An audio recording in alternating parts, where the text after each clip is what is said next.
Part 2, the 11 monsters of Tiamat. Today we're going to hit the moon cipher and the lunar cipher. I also forgot to mention in the first video that all of these symbols could be interchangeable.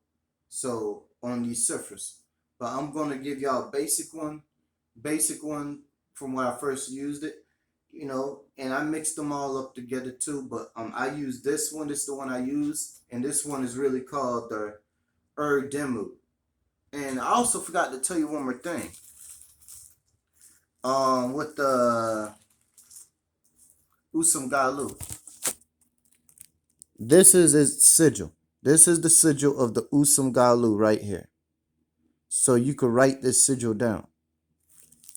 Okay. I'm going to make you all look at it one more time just in case if I move too quick. Because I remember they had people like this at one point showing things to me and Usam Galu. So look at that for a bit. Okay. And I'll have this candle just ooh, this Nahima candle is hot as hell. Shit. But here we go. Burn foam just for a little bit. Damn. Okay. So there we go. So we got that. The next spirit we got on the list is called the Uridimmu, which means mad lion.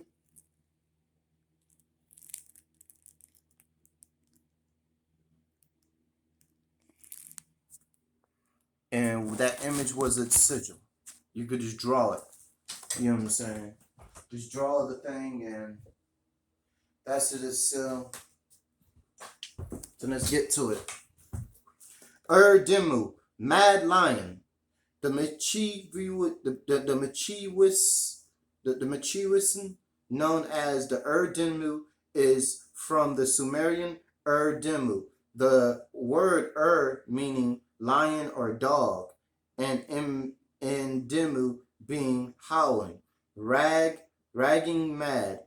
There seems I had two in it, what the fuck? There seems a strong connection with the Uridimmu, the monster of Tiamat, the Uridimmu or Uridimmu, the constellation, the Uridimmu in the creation epic is also associated with the rabbit or the ragging dog.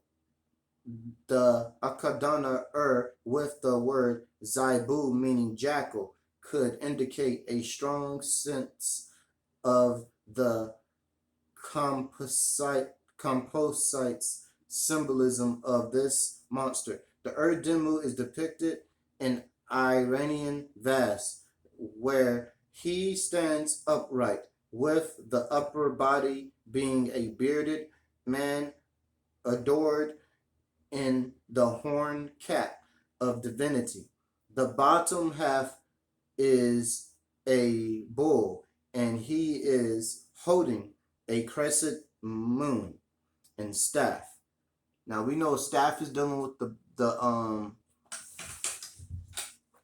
a staff is dealing with the spine. So if we go back and we look at this guy right here, okay, we go back and look at him. As we see, you see that this is the spine. Right here, the medulla oblongata.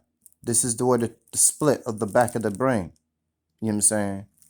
So we got that. And look what we see. He's got hooves, you know what I'm saying? Which is interesting.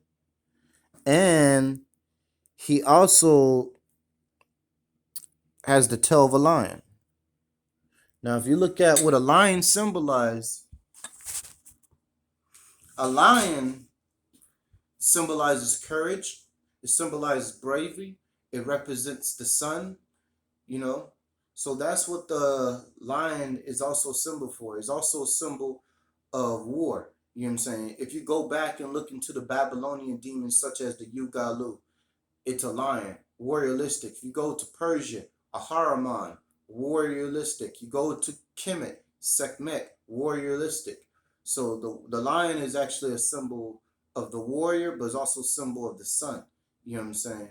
And if and it's also a feminine energy so as well because it's connecting to the moon. Believe it or not, the moon aspect, which is Sekhmet, and she's also the sun, but she could also be the blood moon as well. But most of the time she's the sun. But if you look at it, it's the feminine female warrior. The male sits back and the females go hunt for it. You know what I'm saying? So the lion also goes through obstacles to bring back what it needs. So that's what the lion represents. You know what I'm saying? It also is great for removing obstacles. And if you he's called ragging dog or ragging lion. The constellation of the dog, we know that's definitely Sirius. You know what I'm saying? So I would say that has a deep connection with Sirius, but the dog is also the guide of the underworld. So that's a connection to Anubis as well. Then if you look at the symbolism of the dog is also a symbol of communication.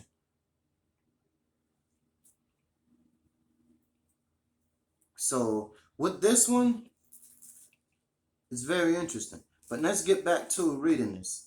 In addition, the Uridimmu is the ragging lion. There is also that the Urdahalu, which is lion man, and if left out of the list of demons, monsters gaining by Marduk in his ascension to the throne, the Urdumahalu is depicted as an unwinged lion centaur. Being a guardian monster, the Urdimmu was utilized as a guardian of the king and various temples. Urdimmu, with the horn cap of divinity, is a symbol of earthly power through determining will, thus must be utilized in symbolism concerning the protection of a home or a person. The Urdimmu is a force of power, restraint, and control and calculating strategy, which is very true. Which is very true with the calculating strategy and stuff like that. I have experienced that a lot, you know. But that's on the Urdimmu. Um, like I said, I really apologize for not mentioning some more things on the Usum Galu. In the Usum Galu, like I said, you could use obsidian. I recommend obsidian for the Urdimmu. If you work with that, I have worked with these metals with them. Well, all of them with even metal. I'll recommend black granite, selenite, or zinc. You know what I'm saying? And you could also use silver because he's connecting to the moon, and you can use gold. I haven't used silver and moon and gold yet, but I would recommend that just to see how would that work for you because I'm planning on doing that shit when I'm working with him again. So, and another spirit I'll recommend working with if you're working with the clip off of that, and this is from a different mythology, is the Anryu. A lot of people use necromancy for with Saturnian energies. I personally like that it used the moon. So I also use the selenite, you know what I'm saying? Kitsune, you know what I'm saying? That's my aunt right there. Got the moon, the crescent moon. This is the moon. A lot of people think this is the sun, but look, the moon is silver. You know what I'm saying? And then got an Unryu doll too. So that's my own type of thing that I made. But what I recommend is if you ever get one of these wind chimes, and if they're silver like this, you could use it as the moon. Cause look, it's silver. The moon is silver, cold, right? And what I recommend is you could get a marker. You know what I'm saying? Like I wrote on these guys right here. You know what I'm saying? Like I said, I had Urdimmu. So you write Urdimmu, Kitsune, Kalili, all the names not there. Chantico. The other one was Inanna from the Necronomicon with the Sumerian stuff. And another thing I would recommend is also after Inanna, it was one more Sin. Yeah, there was Sin. I think I'm missing a couple more, man. Kalili, Inanna, Sin, Chantico, Erdemu. Um, I did put Lilith, and there was damn man. There was one more, man. You know what I'm saying? One more, but I'm trying to remember who the fuck it was. Oh, I use Hell. I use Hell from Norse mythology. You know, which is she's connected to Shay Pash in the Canaanite mythology, and she also reminds me of Hecate. So you can use that, and that will open up your clairvoyance. What you gotta do is just keep meditating. You gotta meditate with the symbol, program the symbol. I recommend putting it in moonlight. You know what I'm saying? Let it sit out there. Then you take it out, put it around your neck, meditate, and keep visualizing. You know what I'm saying? And carry Selenites. So that's what I recommend for that. But the Uridimmu, like I said, what they just explained for it, that's basically what the fuck it do. I'm not gonna, I can't really get too much heavy or deeper on it. That's just all I personally know about it, and or bestly I could explain. But it does work, and I can't really explain it, but it sucks, man. The shit that works the best is the shit I can't explain. You know what I'm saying? It sucks, but it is what it is. Till then, I'll see y'all, and we'll work on part 3. Remember, there's 11 of these parts. If y'all want to skip around, that's on y'all. You know what I'm saying? I'm just giving y'all a heads up on these rituals, and you can learn this stuff too. And it's the same book is the same book where you get it from. I already told y'all the source information. And also making this video not just for y'all, but also for me, just in case this information or my stuff get destroyed, and because there's a lot of things I memorize, and sometimes you end up forgetting what you memorize because you're learning so much. In the future, I could just go back if I'm looking for it again. So you be safe, stay strong. I don't want to say stay enlightened because we got a lot of people say they're enlightened, but it's bullshit. Enlightenment is not about how much you know, it's how much you don't know. You know what I'm saying? When you don't know, your mind could open up to learning more.